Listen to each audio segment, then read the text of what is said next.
مسلمانوں، تمہارے دوست تو اللہ اور اس کے پیغمبر اور وہ مومن ہی ہیں جو نماز پڑھتے اور زکوٰۃ دیتے اور اللہ کے آگے جھکتے ہیں، اور جو شخص اللہ اور اس کے پیغمبر اور مومنوں سے دوستی کرے گا تو وہ اللہ کی جماعت میں سے ہوگا، اور اللہ کی جماعت ہی غلبہ پانے والی ہے۔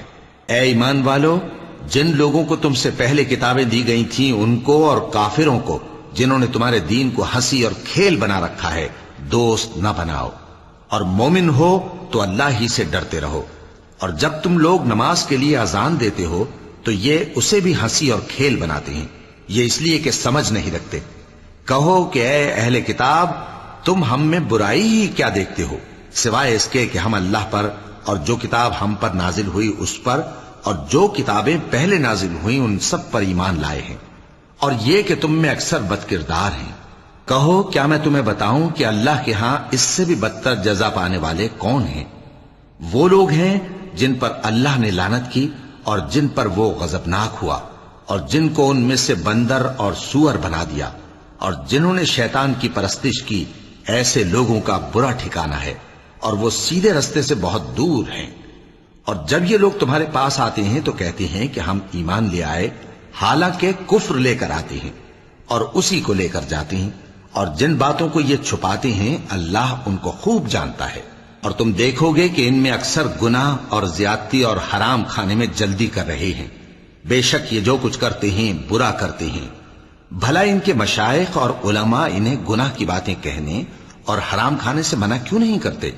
بلا شبہ وہ بھی برا کرتے ہیں۔ اور یہود کہتے ہیں کہ اللہ کا ہاتھ بندھا ہوا ہے، یعنی اللہ بخیل ہے، انہی کے ہاتھ باندھے جائیں، اور ایسا کہنے کے سبب ان پر لعنت ہو۔ اصل یہ ہے کہ اس کے دونوں ہاتھ کھلے ہیں، وہ جس طرح اور جتنا چاہتا ہے خرچ کرتا ہے۔ اور اے نبی، یہ کتاب جو تمہارے پروردگار کی طرف سے تم پر نازل ہوئی، اس سے ان میں سے اکثر کی شرارت اور انکار اور بڑھے گا، اور ہم نے ان کے درمیان عداوت اور دشمنی قیامت کے دن تک ڈال دی ہے۔ جب کبھی انہوں نے لڑائی کی آگ جلائی، اللہ نے اس کو بجھا دیا، اور یہ ملک میں فساد کے لیے دوڑتے پھرتے ہیں، اور اللہ فساد کرنے والوں کو دوست نہیں رکھتا۔ اور اگر اہل کتاب ایمان لاتے اور پرہیزگاری کرتے تو ہم ان سے ان کے گناہ دور کر دیتے اور ان کو نعمت کے باغوں میں داخل کرتے، اور اگر وہ تورات اور انجیل کو اور جو اور کتابیں ان کے پروردگار کی طرف سے ان پر نازل ہوئیں ان کو قائم کرتے تو ان پر رزق مے کی طرح برستا کہ اپنے اوپر سے اور پاؤں کے نیچے سے کھاتے۔ ان میں کچھ لوگ میانہ رو ہیں اور بہت سے ایسے ہیں جن کے اعمال برے ہیں۔ اے پیغمبر، جو ارشادات اللہ کی طرف سے تم پر نازل ہوئے ہیں سب لوگوں کو پہنچا دو، اور اگر ایسا نہ کیا تو تم اللہ کے پیغام پہنچانے میں قاصر رہے، اور اللہ تم کو لوگوں سے بچائے رکھے گا، بے شک اللہ منکروں کو ہدایت نہیں کرتا۔ کہو کہ اے اہل کتاب، جب تک تم تورات اور انجیل کو اور جو اور کتابیں تمہارے پروردگار کی طرف سے تم لوگوں پر نازل ہوئیں ان کو قائم نہ رکھو گے، کسی بھی راہ پر نہیں ہو سکتے۔ اور یہ قرآن جو تمہارے پروردگار کی طرف سے تم پر نازل ہوا ہے، اس سے ان میں سے اکثر کی سرکشی اور کفر اور بڑھے گا، تو تم قوم کفار پر افسوس نہ کرو۔ جو لوگ اللہ پر اور روز آخر پر ایمان لائیں اور عمل نیک کریں، خواہ وہ مسلمان ہو یا یہودی یا ستارہ پرست یا عیسائی، ان کو قیامت کے دن نہ کچھ خوف ہوگا اور نہ وہ غمناک ہوں گے۔ ہم نے بنی اسرائیل سے عہد بھی لیا اور ان کی طرف پیغمبر بھی بھیجے، لیکن جب کوئی پیغمبر ان کے پاس ایسی باتیں لے کر آتا جن کو ان کے دل نہیں چاہتے تھے تو وہ انبیاء کی ایک جماعت کو تو جھٹلا دیتے اور ایک جماعت کو قتل کر دیتے تھے، اور یہ خیال کرتے تھے کہ اس سے ان پر کوئی آفت نہیں آنے کی، سو وہ اندھے اور بہرے ہو گئے۔ پھر اللہ نے ان پر مہربانی فرمائی، لیکن پھر ان میں سے بہت سے اندھے اور بہرے ہو گئے، اور اللہ ان کے سب کاموں کو دیکھ رہا ہے۔ وہ لوگ بے شبہ کافر ہیں جو کہتے ہیں کہ اللہ مسیح ابن مریم ہی تو ہے، حالانکہ مسیح یہود سے یہ کہا کرتے تھے کہ اے بنی اسرائیل، اللہ ہی کی عبادت کرو جو میرا بھی پروردگار ہے اور تمہارا بھی، اور جان رکھو کہ جو شخص اللہ کے ساتھ شرک کرے گا اللہ اس پر بہشت کو حرام کر دے گا، اور اس کا ٹھکانہ دوزخ ہے، اور ظالموں کا کوئی مددگار نہیں ہوگا۔ وہ لوگ بھی کافر ہیں جو اس بات کے قائل ہیں کہ اللہ تین میں کا تیسرا ہے، حالانکہ اس معبود یکتا کے سوا کوئی عبادت کے لائق نہیں۔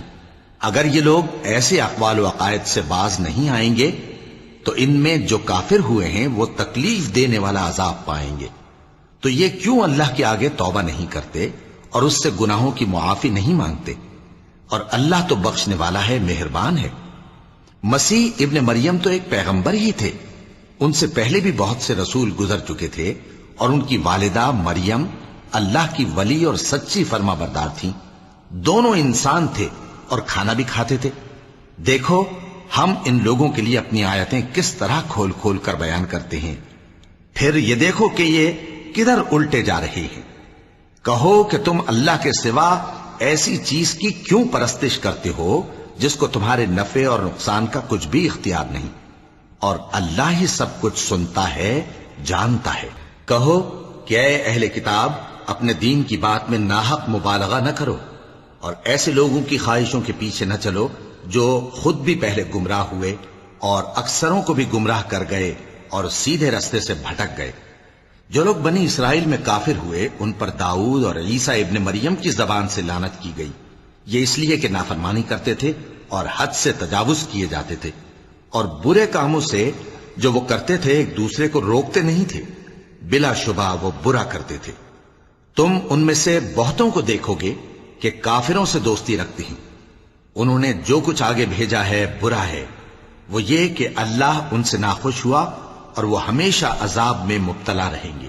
اور اگر وہ اللہ پر اور پیغمبر پر اور جو کتاب ان پر نازل ہوئی تھی اس پر یقین رکھتے تو ان لوگوں کو دوست نہ بناتے، لیکن ان میں اکثر بد کردار ہیں.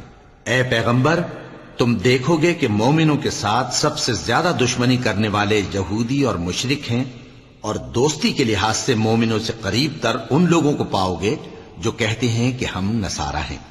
یہ اس لیے کہ ان میں عالم بھی ہیں اور مشائخ بھی، اور یہ کہ یہ تکبر نہیں کرتے. اور جب اس کتاب کو سنتے ہیں جو اس پیغمبر محمد صلی اللہ علیہ وآلہ وسلم پر نازل ہوئی تو تم دیکھتے ہو کہ ان کی آنکھوں سے آنسو جاری ہو جاتے ہیں، اس لیے کہ انہوں نے حق بات پہچان لی. اور یہ اللہ کی جناب میں عرض کرتے ہیں کہ اے پروردگار، ہم ایمان لے آئے سو تو ہم کو ماننے والوں میں لکھ لے. اور ہمیں کیا ہوا ہے کہ اللہ پر اور حق بات پر جو ہمارے پاس آئی ہے ایمان نہ لائیں. اور ہم امید رکھتے ہیں کہ ہمارا پروردگار ہم کو نیک بندوں کے ساتھ بہشت میں داخل کرے گا. پس اللہ نے ان کو اس کہنے کے سبب بہشت کے باغ عطا فرمائے جن کے نیچے نہریں بہ رہی ہیں، یہ ہمیشہ ان میں رہیں گے، اور نیکوکاروں کا یہی صلہ ہے. اور جن لوگوں نے کفر کیا اور ہماری آیتوں کو جھٹلایا وہ جہنمی ہیں. مومنوں، جو پاکیزہ چیزیں اللہ نے تمہارے لیے حلال کی ہیں ان کو حرام نہ کرو، اور حد سے نہ بڑھو کہ اللہ حد سے بڑھنے والوں کو دوست نہیں رکھتا. اور جو حلال و طیب روزی اللہ نے تم کو دی ہے اسے کھاؤ، اور اللہ سے جس پر ایمان رکھتے ہو ڈرتے رہو. اللہ تمہاری بے ارادہ قسموں پر تم سے مواخذہ نہیں کرے گا، لیکن پختہ قسموں پر جن کے خلاف کرو گے مواخذہ کرے گا. تو اس کا کفارہ 10 ناداروں کو اوسط درجے کا کھانا کھلانا ہے جو تم اپنے اہل و عیال کو کھلاتے ہو، یا ان کو کپڑے دینا یا ایک غلام آزاد کرنا. اور جس کو یہ میسر نہ ہو وہ 3 روزے رکھے. یہ تمہاری قسموں کا کفارہ ہے جب تم قسم کھا لو اور اسے توڑ دو، اور اپنی قسموں کی حفاظت کرو. اس طرح اللہ تمہارے سمجھانے کے لیے اپنی آیتیں کھول کھول کر بیان فرماتا ہے تاکہ تم شکر کرو. اے ایمان والو، شراب اور جوا اور بت اور پانسے یہ سب ناپاک کام اعمال شیطان سے ہیں، سو ان سے بچتے رہنا تاکہ تم کامیاب ہو جاؤ. شیطان تو یہ چاہتا ہے کہ شراب اور جوئے کے سبب تمہارے آپس میں دشمنی اور رنجش ڈلوا دے اور تمہیں اللہ کی یاد سے اور نماز سے روک دے. تو کیا تم لوگ ان کاموں سے باز آؤ گے؟ اور اللہ کی فرما برداری اور رسول کی اطاعت کرتے رہو اور ڈرتے رہو. اب اگر منہ پھیرو گے تو جان رکھو کہ ہمارے پیغمبر کے ذمے تو صرف پیغام کا کھول کر پہنچا دینا ہے.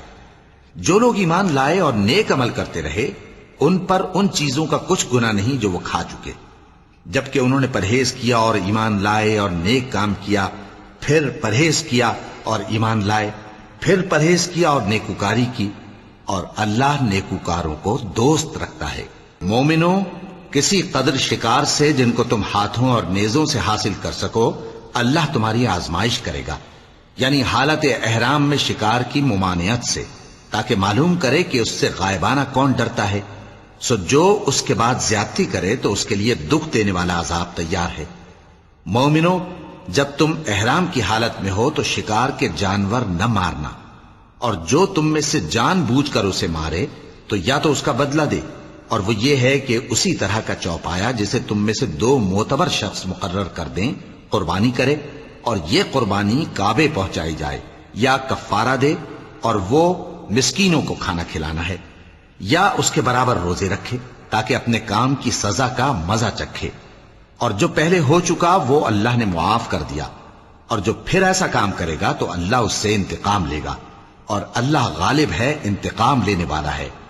تمہارے لیے دریا کی چیزوں کا شکار اور ان کا کھانا حلال کر دیا گیا ہے، یعنی تمہارے اور مسافروں کے فائدے کے لیے، اور جنگل کی چیزوں کا شکار جب تک تم احرام کی حالت میں ہو تم پر حرام ہے، اور اللہ سے جس کے پاس تم سب جمع کیے جاؤ گے ڈرتے رہو۔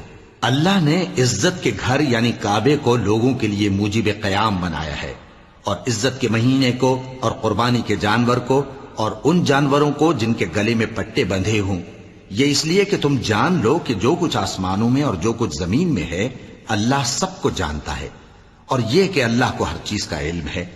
جان رکھو کہ اللہ سخت عذاب دینے والا ہے، اور یہ کہ اللہ بخشنے والا ہے، مہربان بھی ہے۔ پیغمبر کے ذمے تو صرف پیغام پہنچا دینا ہے، اور جو کچھ تم ظاہر کرتے ہو اور جو کچھ مخفی کرتے ہو اللہ کو سب معلوم ہے۔ کہہ دو کہ ناپاک چیزیں اور پاک چیزیں برابر نہیں ہوتی، گو ناپاک چیزوں کی کثرت تمہیں اچھی ہی لگے، تو عقل والو اللہ سے ڈرتے رہو تاکہ کامیاب ہو جاؤ۔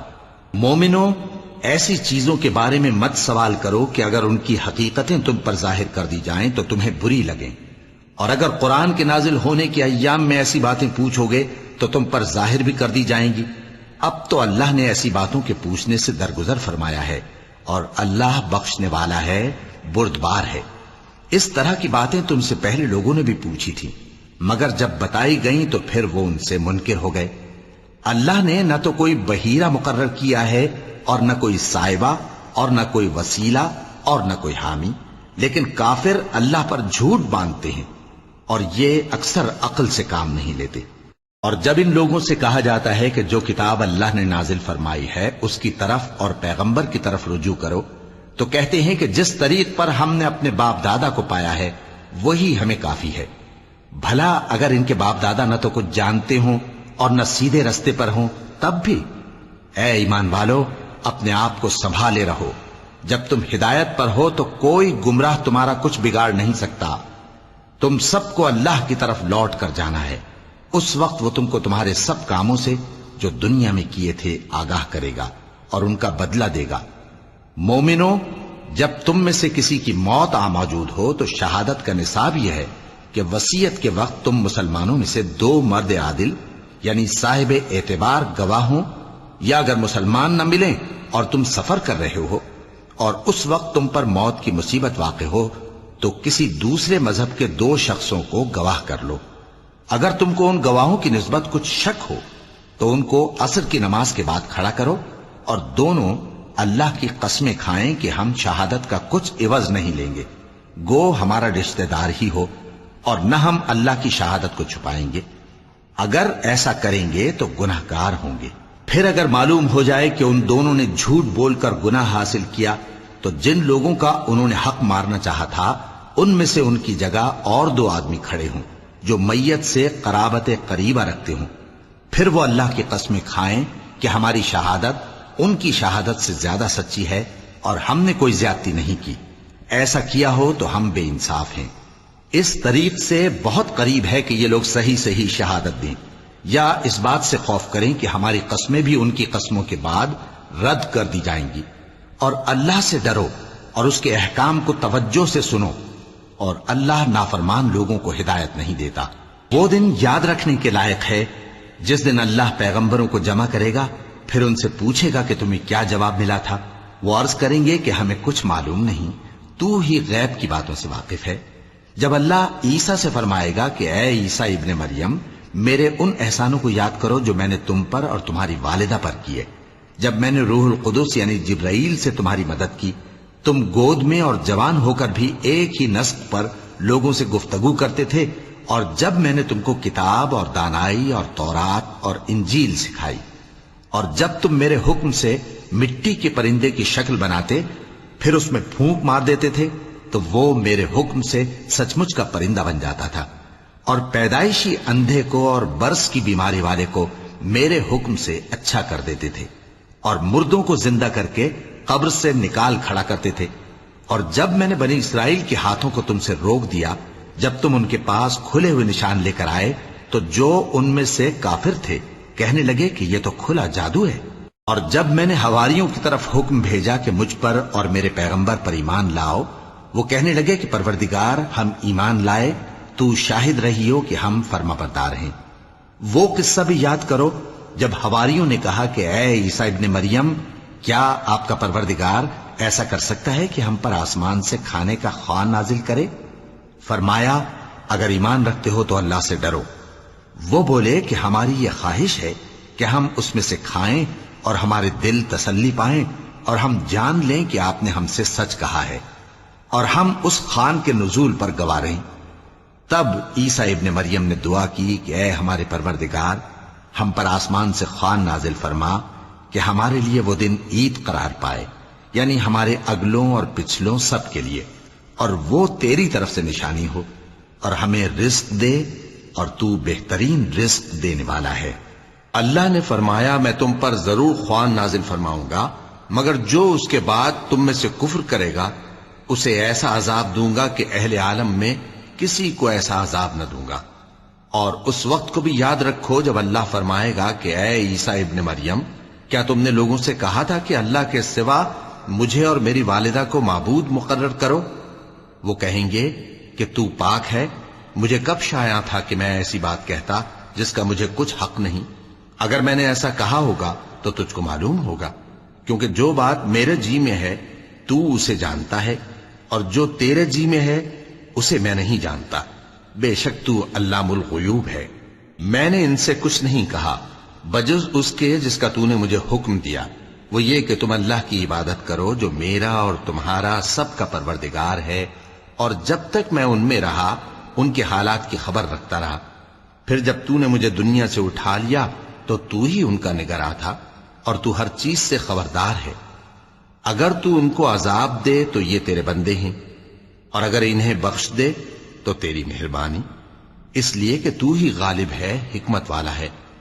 اللہ فرمائے گا کہ آج وہ دن ہے کہ سچوں کو ان کی سچائی ہی فائدہ دے گی۔ ان کے لیے باغ ہیں جن کے نیچے نہریں بہ رہی ہیں، ہمیشہ ہمیشہ وہ ان میں بستے رہیں گے۔ اللہ ان سے خوش ہے اور وہ اللہ سے خوش ہیں، یہی بڑی کامیابی ہے۔